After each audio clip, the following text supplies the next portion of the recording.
Today, Minister Hipkins and I are pleased to announce that the first stage of one-way quarantine-free travel from Samoa, Tonga and Vanuatu will commence next month in the form of a much-needed RSE workers cohort being welcomed into New Zealand from these countries. Where last year the number of recognised seasonal employer or RSE workers from these nations was restricted due to MIQ constraints, they will be able to come through in greater numbers, albeit with strict entry conditions that are being negotiated with our partner nations, and I'll cover these issues later. Despite the challenges of a COVID world, the government has remained committed to the RSE scheme. The horticultural sector is worth $6 billion to New Zealand's exports.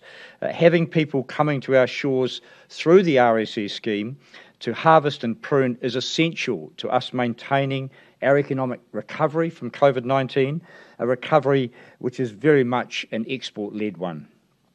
We're also aware of the positive impact the scheme has on our Pacific neighbours, with the benefits of hard work done by RSE workers flowing back home from our shores.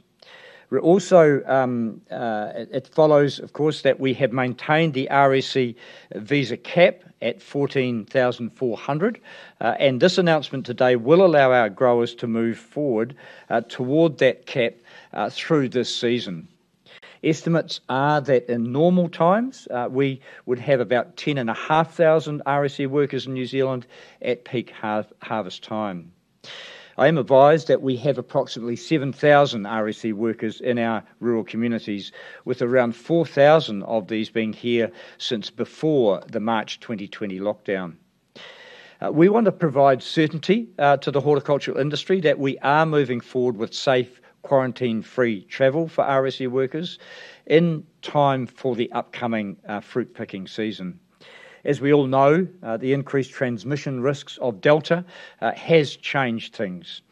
We are taking a cautious approach to opening up quarantine-free travel with the Pacific. While Samoa and Tonga and Vanuatu haven't had any community cases of COVID-19, we know firsthand how quickly Delta can spread if it gets in. To minimise risk, we are putting in place additional health measures for these workers. These include requirements to be vaccinated with at least one dose pre-departure, complete a period of self-isolation on arrival, and return negative COVID-19 tests at day 0 and day 5. We're starting solely with RSE workers for several reasons. RSE workers come to New Zealand in a cohort and stay in employer-arranged accommodation. This helps mitigate any additional risk from COVID-19 by ensuring they go into self-isolation in a pre-organised place immediately upon arrival. Substantial planning has been underway both in New Zealand's horticulture and viticulture sectors and in our partner countries for the arrival of these workers. We will be closely monitoring this first stage of one-way quarantine-free travel. Our intention remains to broaden eligibility for quarantine-free entry to New Zealand from these countries and from Tokelau when we can be sure it is safe to do so. In the meantime, other people entering New Zealand from these countries will need to meet existing MIQ requirements. We thank Samoa, Tonga and Vanuatu for their close cooperation with us on the significant step in reconnecting our countries.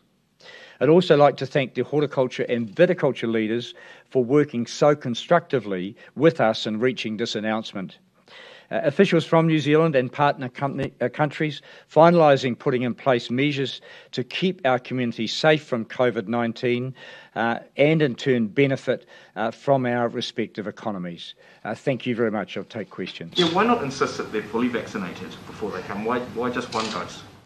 Because we're not quite sure whether Vanuatu in particular would have the ability to do that. So we've said one vaccine shot will be sufficient. We'll ensure that the other shot is administered when they're here.